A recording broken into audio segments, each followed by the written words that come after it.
परिचय। बच्चों, अनुपात का अर्थ है दो राशियों की तुलना करना। एक टोकरी में दो तरह के फल हैं, 20 केले और 30 सेब। तो केलों की संख्या का सेब की संख्या की तुलना में अनुपात है 20:30। केलों की संख्या सेबों की संख्या का 2/3 है, जिसे कहेंगे 2:3। उद्देश्य। इस पाठ के अंत में आप निम्न करने में सक्षम हो जाएंगे: ब्याज की परिभाषा बताना, छूट की गणना और चक्रवृद्धि ब्याज ज्ञात करना, बिक्री कर और मूल्य संवर्धित यानी वैट कर की गणना करना, वार्षिक और छमाही चक्रवृद्धि ब्याज की गणना के लिए चक्रवृद्धि ब्याज का सूत्र लगाना।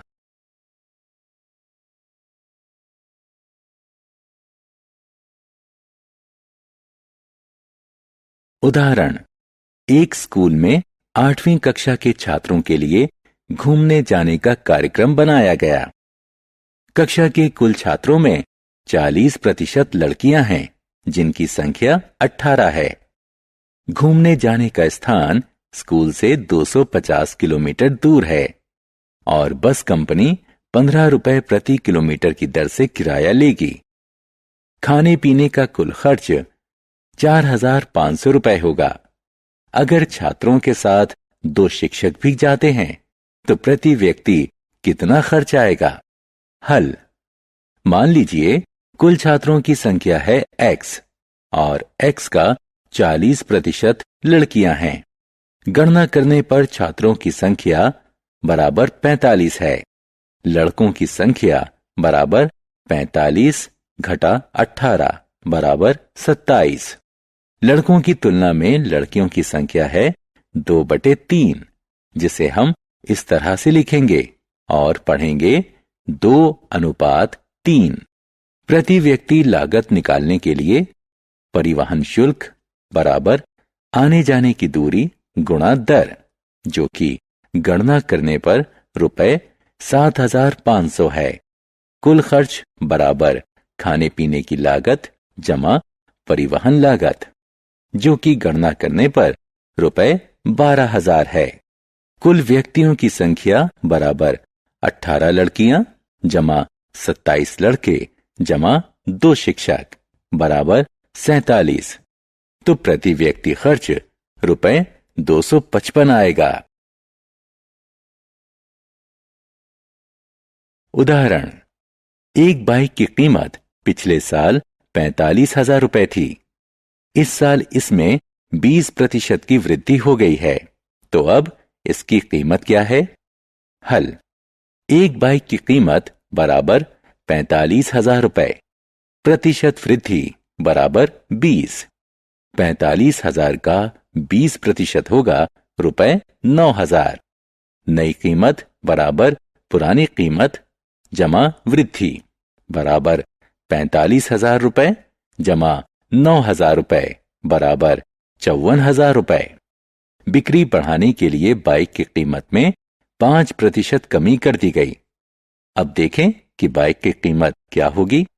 बाइक की कीमत बराबर 45,000 रुपए कमी 45,000 का 5% बराबर 2,250। नई कीमत बराबर पुरानी कीमत घटा कमी। गणना करने पर हम पाएंगे 42,750 रुपए। छूट का पता लगाना। किसी भी वस्तु पर लिखी कीमत MRP पर दी गई कटौती छूट कहलाती है। छूट बराबर लिखी कीमत घटा बिक्री कीमत। प्रतिशत में अनुमान लगाना। किसी दुकान पर आपका बिल है 498 रुपए 20 पैसे और दुकानदार आपको 10% की छूट देता है, तो आप कैसे अनुमान लगाएंगे कि आपको कितना भुगतान करना है? बिल को 498.20 रुपए के निकटतम दशांक यानी 500 पर ले आएं। अब इसका 10% निकालें, यानी रुपए 10/100 गुणा 500 बराबर 50। इसका अर्थ हुआ कि आपकी बिल राशि 50 रुपए कम यानी 450 रुपए के करीब होगी। क्रय और विक्रय से संबंधित कीमतें, लाभ और हानि। मैं पेन पर 3 रुपए और कागज पर 2 रुपए खर्च करूं तो खर्च होगा 5 रुपए। ये मुझे 3 रुपए का लाभ देगा, जो है 30%।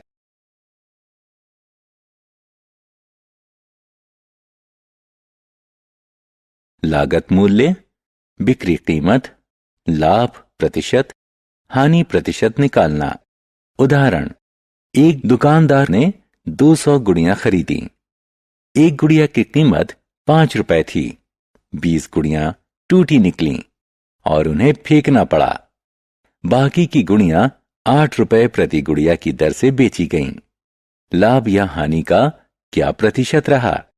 हल, 200 गुड़ियों की लागत बराबर 200 गुणा 5 बराबर 1000 रुपए।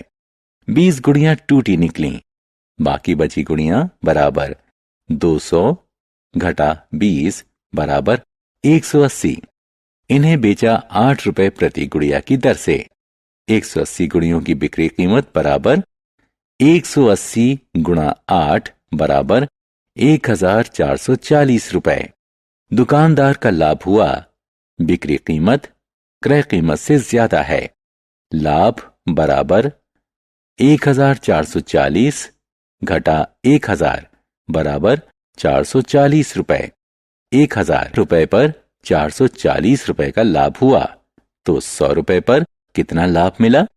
गणना करने पर हमने लाभ 44% पाया। बिक्री कर निकालना। एक दुकान पर एक जोड़ी जूते की कीमत 1450 रुपए थी। उस पर 8% बिक्री कर लिया गया। बिल की कुल राशि कितनी हुई? हल, 100 रुपए पर टैक्स बना 8 रुपए, तो 1450 रुपए पर टैक्स बनेगा 116 रुपए।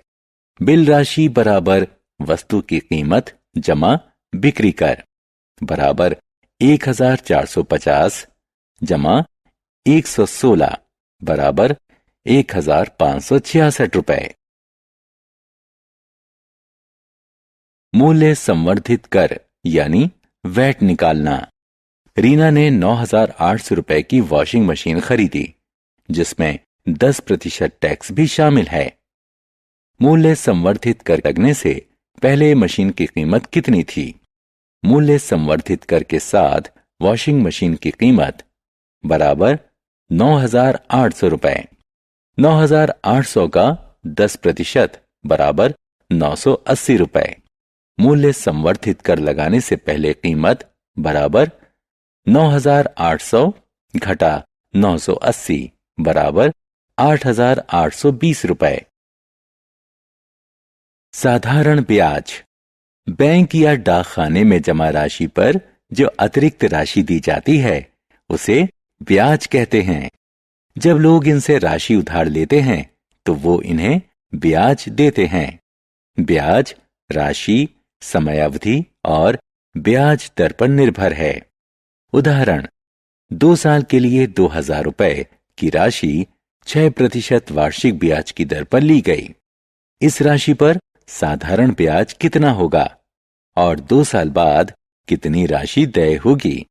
हल, 2000 रुपए पर लिया गया ब्याज बराबर है 120 रुपए के।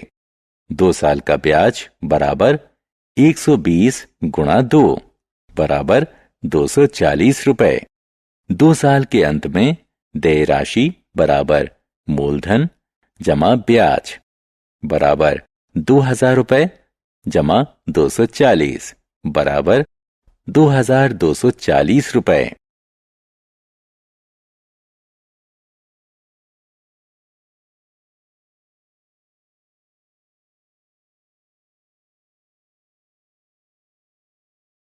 चक्रवृद्धि ब्याज। चक्रवृद्धि ब्याज तब लगना शुरू होता है जब मूलधन में ब्याज भी जोड़ दिया जाता है। उसके बाद से जोड़े गए ब्याज पर भी ब्याज लिया जाता है। मूलधन में ब्याज की राशि जोड़ने को चक्रवृद्धि कहते हैं। चक्रवृद्धि ब्याज निकालना। हरि ने 2 वर्ष के लिए 24,000 रुपए 5% वार्षिक चक्रवृद्धि ब्याज की दर से उधार लिए। कदम 1 वर्ष का साधारण ब्याज निकालें। प्रथम अवधि के लिए मूलधन मान लीजिए P1 बराबर 24,000 रुपए। पहले वर्ष के लिए 5% ब्याज होगा 1,200 रुपए। कदम 2, अब वो राशि निकालें जो ली या दी जानी है। ये अगले साल की मूल राशि हो जाएगी। पहले साल की समाप्ति पर राशि होगी 25,200 रुपए, जो कि बराबर है P2 के।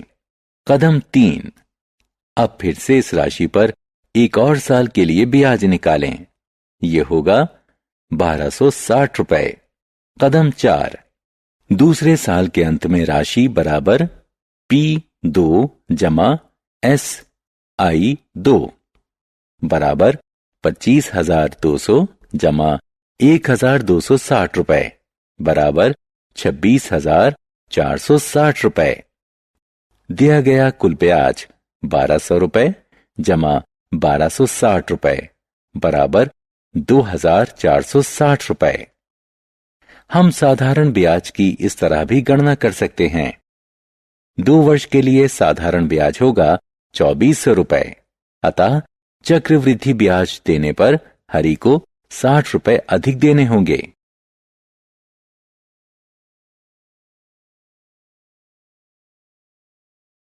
वार्षिक या छमाही चक्रवृद्धि दर। जिस समय अवधि के बाद ब्याज को नया मूलधन बनाने के लिए जोड़ा जाता है उसे परिवर्तन अवधि कहते हैं।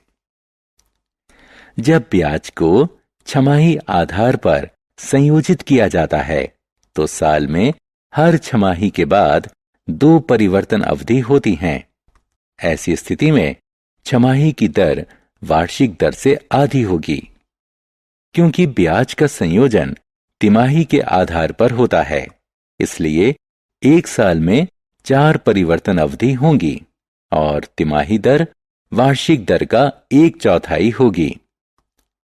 उदाहरण, छमाही में संयोजित 10% की वार्षिक दर से 1.5 साल के लिए 15,000 रुपए की ऋण राशि पर कितनी राशि का भुगतान करना होगा?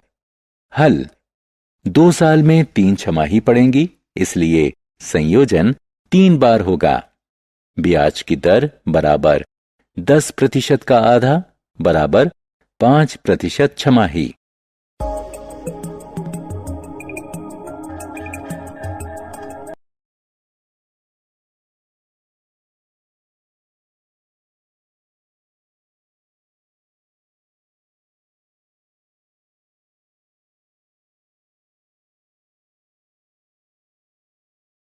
सारांश। आइए हमने जो कुछ सीखा है उसे संक्षेप में दोहराएं। छूट लिखित कीमत पर दी जाने वाली कटौती होती है। छूट बराबर लिखित कीमत घटा बिक्री कीमत।